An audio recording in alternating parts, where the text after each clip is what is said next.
Fox Robbins Business Show. Thanks for joining us again. I'm glad to have you back, and I am the co-host, Bill Fox, and the other co-host is the percipient, the perspicacious and phosphorescent Coach Robbins. What? Hi, Coach. Wow, what a vocabulary He's this man has. my coach. He's a linguistic purist. I thought I'd throw one out. This the Fox Robbins Show is all about developing your very best business ideas. Are you simply thinking about, are you at a beginning stage thinking about forming your own business? Or have you actually started forming a business, but you need some help, direction, advice, or encouragement? Or you've formed a business, it's up and running, but you want to make changes, such as new products, new market arenas, new import-export vista for the business, and so forth. This show is going to address all of those concerns and more than that. Good. And we have been talking recently about one approach to business, which is buying a business. We had part one, which was about making that decision about either starting a business or buying a business or going the franchise route. And then we went on to talk about, well, you're going to make a decision and you are in fact going to try to buy a business. And we got into the next part two, which was called the due diligence stage, which is information gathering and a turning over, looking under all the rocks on the beach, and making sure what's going on with that business. That's looking at all different areas. Critically important. And so now we're going to get into part three, which is heavy duty stuff, which is the pricing factor, properly pricing a business. Coach, you're going to have a lot to chew on in this stage. And so let's get right into that, as a matter of fact. And the first thing in the pricing of the business arena is to look at economic conditions, which has a bearing on price, industry trends, what's going on in the industry in which the business is participating, the seller motivation, and the buyer motivation. What's going on there? What's your take on all of that? Well, I've said this many times. Pricing is critical. Pricing for anything is critical. But when you're buying a business, the thing that you're negotiating, quite frankly, besides terms, most important thing is the price you're going to pay for the business. You want to buy a business that, if economic conditions are bad, that doesn't mean it's a bad idea to buy the business. The business might be underperforming in bad times because they really don't know how to run a business. When economic conditions are good, anybody almost can run a business, When the tide is high, it floats all the boats, right? It's when the tide is low and the wind is howling and the rocks are showing and some are just below the surface and there's sandbars everywhere, you better know how to sail the boat, right? Well, the way I view economic conditions like 2007, 8, 9, I was very tempted to go back and buy a business and run it because, quite frankly, I know how to run a business. The only thing I know how to do is run a business. And if I could buy a business that's underperforming in bad times, I can also eat up a lot of the competitors that don't know how to run their business, okay? Because I do know how to run a business. So economic conditions are certainly an important consideration. But I wouldn't view bad economic conditions as, I view it as a good time to buy a business if you know what you're doing. As far as industry trends now, that's almost a different subject. It is a different subject. I mean, if the industry is you don't want to buy a business making buggy whips. You haven't for the last 100 years. So as the industry, how's the industry doing in general? I mean, people can roll up within a declining industry, their competitors, and try to become a major player, but that's a tough thing to do. It takes a lot of money. So industry trends are very important. How generally is the industry doing? That specific industry in which you are going to compete, right? What is motivating the seller to sell the business? Is he sick? God forbid. Is he old? Lucky you. Ready to retire? run a successful business, that's a good thing. Like I said in the previous show, we got all these boomers coming of age, having built and run their business for 20, 30, 40 years, and they don't have anybody they want to turn it over to in the family. Nobody's interested. The kids have gone on and been lawyers and doctors, but they're not interested in the business. It's a good business, right? So that's a good thing, good reason to buy. And of course, your motivation, you're buying a business, I said this again thousands of times, for 3 reasons. Number 1, need a job, usually. Number 2, right, you want to be paid for doing that job. And number 3, for taking the risk and investing your money and signing the bank loan with your name. You want to be making a profit in that business over and above the salary, all right? Right. And so those are the reasons you're buying the business. Yeah, seller motivation. Seller motivation. Seller is the posse coming over the hill with their guns drawn, or what's going on. I don't want to get in a gunfight. And getting into pricing methods, Coach. There are different approaches. I wouldn't say you're gonna address this, but there isn't necessarily one size fits all when it comes to pricing a business. There definitely isn't one size. And you're gonna help us deal with there's different approaches to that. Yeah, in 2 minutes. In 2 minutes. And again, I do about 4 seminars on this thing alone. How to price, how to value, we call it, a business. I mean, there are a dozen that are very popular, half dozen that are always used. There's no one method that anybody would use anyway. You might in fact take some different approaches for you will. comparison. It's intelligent to take several approaches to look at it. You can do a multiple of sales. You can go to the Business Reference Guide, which is a book that CPAs and I have access to, that says, hey, you're buying a liquor store. I'll give you just one example. Okay, here's the way we have got 13,000 liquor stores that have sold in the last 10 years, and here are the records that show that on average, you bought 4 months of sales plus inventory. I just made that up, right? Yeah. But that heuristic is out there to find based on industry specific. So that's one way you can do it, okay? So that's a multiple of sales, 4 months or 25%, 33%, 3 months is 20, 4 months, 33% of sales plus inventory. So that's one way you could price it. Let's stick with a liquor store, okay? Another way you could price it is based on, and my personal preference is SDE, which I've mentioned in several shows, seller's discretionary earnings. You look at the business, the owner of the business who runs the liquor store is taking $50,000 a year salary out, but he's not making a profit for the business, all right? What you want to buy a job? That doesn't make any sense to me. But if he's taking $50,000 out, and he's dropping $50,000 to the bottom line as profit, right? Yeah. I'm buying that profitability. I might buy it, like I say, just as an investor. I wouldn't, but I mean, I could. And I'm not going to work there. I'm going to hire somebody for $50,000 to run it, and I'm going to take and invest. Not all. A lot of people have stock shares in the public markets, but they don't work there. I don't work at GE, but I own GE stock. I don't work at all these companies that I have some stock in, but I expect the company to make a profit. So you're looking at the company and its profitability, which is on there. And inventory, when you're buying inventory, we talked about this in the previous show, you want to make sure you're buying inventory that's saleable. You want to make sure that when you buy something, you can sell it. You're not buying it to keep it, And you can do it as a multiple of inventory, certainly, but not generally the best way. Multipliers on sales, multipliers on sellers' discretionary earnings, which in fact is profit broken down. That's the proper way. There are CPAs, smart people who really know numbers, right, who are specifically trained in several, if not many, and you see all of the alphabet soup numbers after some of their names. A lot of those refer to the fact they know how to value a business properly. And they'll do it 2 or 3 ways, and they'll come up with some numbers. And they're not all going to agree.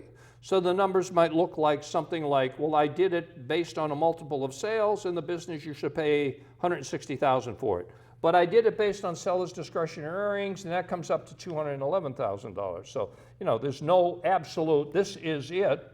It is a talent, for you to look at a business and then the final thing is, what do you want and what am I willing to pay? I mean, like anything else, Right. what I have seen, I'll be honest with you, is most businesses, they ask far too much money for them, okay? They just, and every once in a while, it's kind of like trying to sell the sway back nag. You heard that one, right? Somebody's trying to sell a sway back nag for $1 million. I said, this is an old sway back nag. Who the hell's going to pay $1 million for it? He says, I don't know, but I've only got to sell one to make the money I need. I'm sorry, most businesses are overpriced. There's some additional takes on the valuation, such as book value, the use of the balance sheet, or the use of the looking at the assets, looking at the liabilities, looking at the net worth. Okay. These are all valid, are they not? Well, they're the rock bottom. I mean, the balance sheet is showing you, a balance sheet, and we've done shows and financial statements before, a balance sheet is nothing more than what do you own and what do you owe, okay? Assets are something you own. You own inventory, you own receivables, you own the building, whatever. What do you own?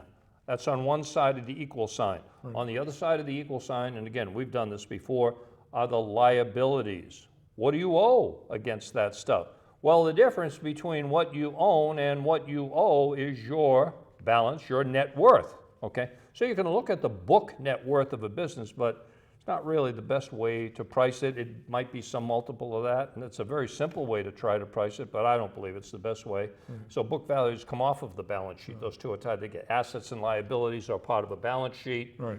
And the net worth of a business based on the book value, I mean, that's one way to look at the business. You can see how the business has done over the years, and they've steadily increased their net worth, and that's a nice thing. But asking me personally, seller's discretionary earnings is the way I like to buy a business, and then like to compare it with industry standards. Well, there are those who look at return on investment. The smart ones, There's over a long period of time, extended period of time, there's been a 15 to 30%, rule.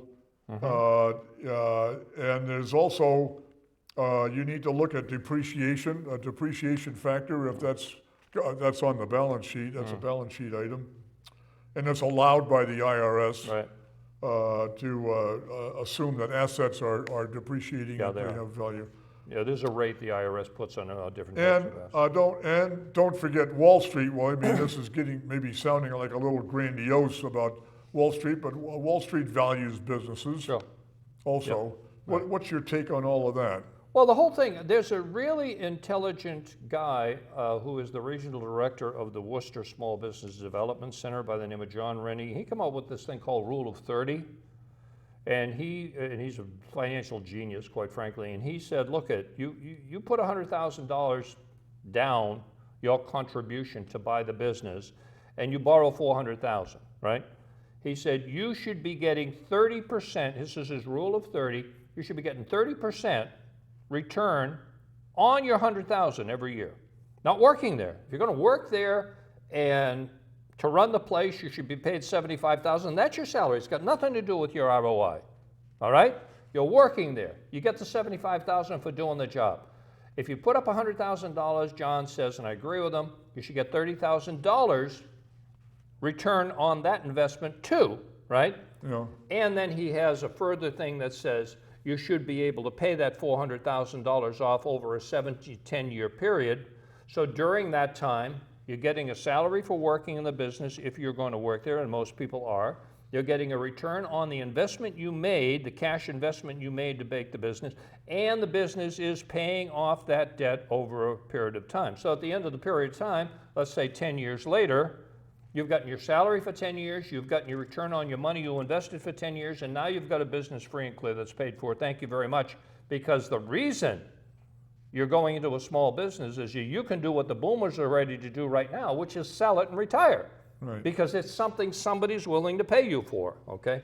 So depreciation, of course, you buy a building, you depreciate it, I think 33 years or something like that. You buy a piece of equipment, the IRS says, well, you can depreciate it over 3 years, 5 years. There's rules as to how you do that, right? And Wall Street follows very similar rules. Okay. Some additional approaches to this evaluation procedure that you're going through. Capitalized earnings, risk factor, looking at a risk factor of Risk the business. return, yeah. Risk return. Yeah. And earnings versus a capitalization rate. So what's your take on all of these Well, fancy terms? all of this is starting to dig in deeper than this show should go. And when I first saw this, I said, look, this is starting to really get into the deep stuff. You want to get into capitalized earnings, you want to get into earnings versus the cap rate and that type of thing, you need a CPA. You cannot handle this stuff. You need the advice of a trained in this area. Just because she's a CPA doesn't mean she really understands valuation. That's what we call it, right? But in any case, when you go into business, you're taking on a risk, right? Are you in a highly risky business? Warren Buffett has done very well. Don't worry about him, right? He doesn't go into technology because he doesn't understand it and he finds it highly risky, okay? Yeah. So no matter what return he said he thinks he might get, the risk-reward ratio isn't good enough for his steady investment buying business model, right? But the higher the risk, the higher the return has to go. You get an angel investor who's looking to invest in your business, and he's saying to you, okay, this is highly risky. I'll give you the money, but I expect to get, 100 times my money in 10 years, because if I keep doing these risky deals, a lot of them are going to fail. So I got to hit it big on a few of them, right? So this thing called the risk-reward ratio that the CPA will get you into. But again, to me, it goes back to seller's discretionary earnings. Personally, I just look and say, here's a business, here's a liquor store. The guy's taking $200,000 a year salary out. You know what? I can hire somebody to run it for 50. Let's take 150 of that and drop it to earnings. The business is earning 100 grand a year. Great. The guy's buying a new Mercedes. I recreate his P&L based on the way I'm going to run the business. And then I look and see, well, what is a multiple of that seller's discretionary earnings? That would make that business worth that would make that business valuable to me. And then I look at from the rule of 30, John Rainey's rule of 30, right? And say, I'm putting up 100 grand. I want 30 grand returned to me there. I'm going to run the business. I want the 75 or 50, whatever it is, to run the business. And I want to be paying off this note over the term. So at the end of the 7 years, now I got a business I can sell. Now does it all fit? Right. Okay. Let's move on to some more items for valuing a business. Would be the intangibles, if there's such a thing. You can explain that to us. Goodwill factor and industry rule of thumb. Right. You're buying a brand.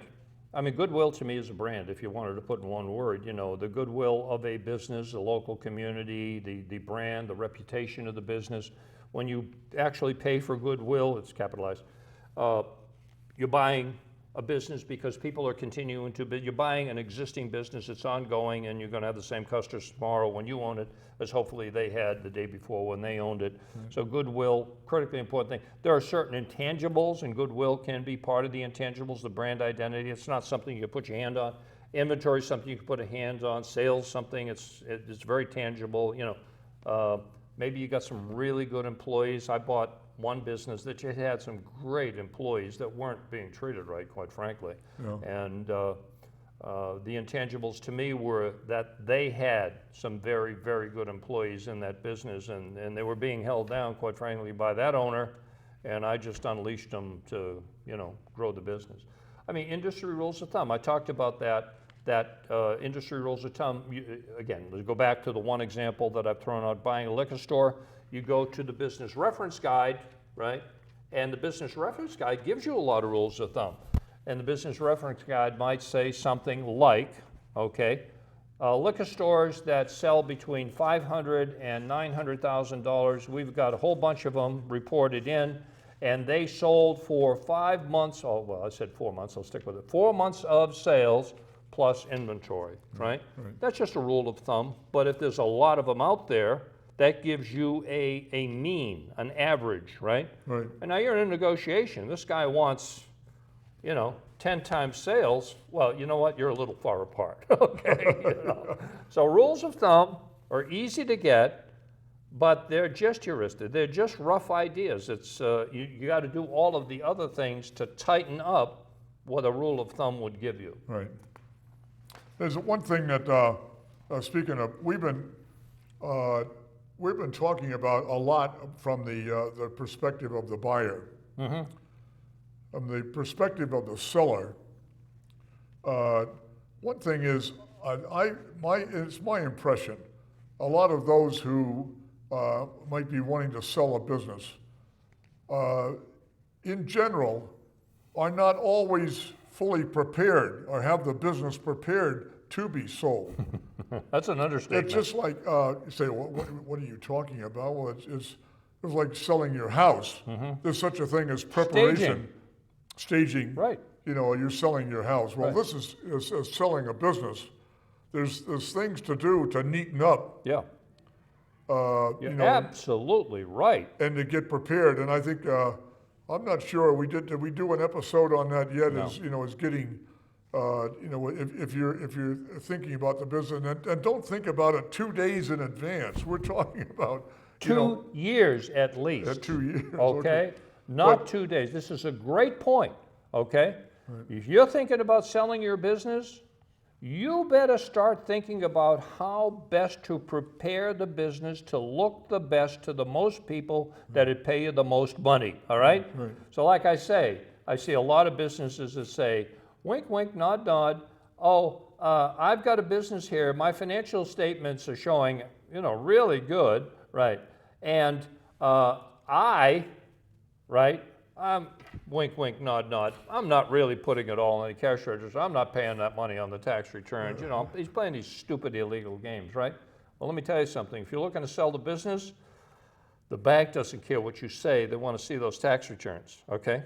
That's what they're going to loan you money on. And if that thing won't support the new debt, which it probably won't, you're not going to sell the business, all right? Right. So you should be looking at least 2 years, believe it or not, okay? At least. And say, I want to sell my business, just like you stage a house. I want to sell my house, okay? Right. So I'm going to take all my clutter out of the house. I'm going to hire somebody that understands staging. Maybe the realtor that you're going to hire actually is good in staging.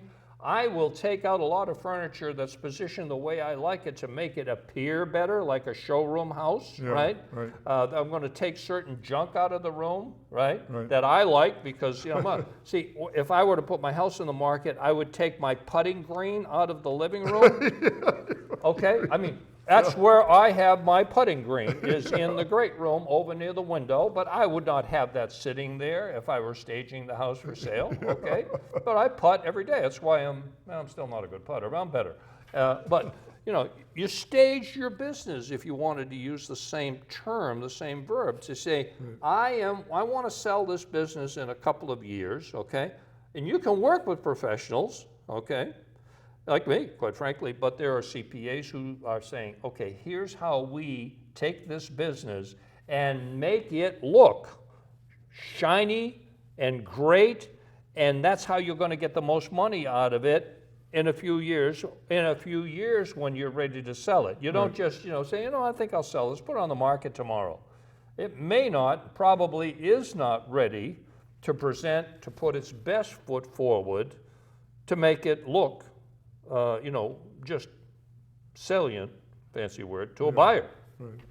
Well, I was bringing that up to you, that issue, because if I'm coming back over to the buyer side. You're a buyer. Yeah. Maybe you should know it, at least because we've gone through this show and talking about it. You should know that a lot of businesses aren't ready. Yeah. Right. If what you and I are saying is correct, we're talking someone out What there you and I say is who's your always buyer. correct. You should know that maybe that business has not done the 2-year preparation, Right. or actually thought about it. You should know that, Yeah.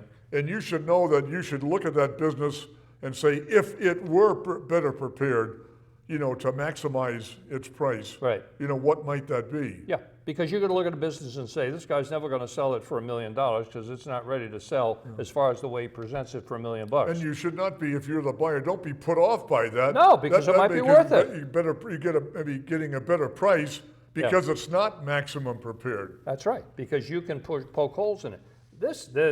Now you're getting into my course that I teach, right? Which is a 16-week course, 3 hours a week, and it's entitled Negotiation. Okay, I mean that's 48 hours of learning how to negotiate for the students, right? And it's also 48 hours of listening to me preach, right? 3 hours a week. It's also hours and hours of reading in the textbooks and hours and hours of reading the articles in the Wall Street Journal, hours and hours of writing papers and putting them on Blackboard for me to read and critique and grade, hours and hours of taking quizzes every week. I mean, you're looking at a student who put in, 200-300 hours just to take a course in negotiation. So it's all part of the negotiation. So like I say, that's a pretty broad subject all by itself. One closing comment, I don't know that you and I specifically mentioned it, but if a bank is going to get involved, which is a good chance that that's going to take place. I just want to nail the point that the bank will have its way of looking at the value of a business. Whatever you say, whatever the buyer says, whatever the seller says, but the bank will have its day. And that's their rules. That's how they evaluate whether or not they're going to even get involved with that business or that industry. You're absolutely right. Yeah. I mean, you could say, well, that industry value you mentioned of if it's a barber shop or a pet shop or a liquor store or a consulting business, whatever the case might be, and you say, well, the industry norm for that, the banker is not going to be impressed with that. He can't. The bank is setting the rules that say, look, here are the ratios that we use, and if this business in this industry doesn't match these ratios, we don't care what they say. So be aware of that. This is all we're willing to loan against this business. You want to buy it, you got to put up 40%. Right? Well, thank you once again for joining us at Fox Robbins Business Show. Great to have you here. I want you back for the next episode, which will be part 4 of this all-encompassing idea of buying a business. And thank you very much for joining us, and we will see you next time.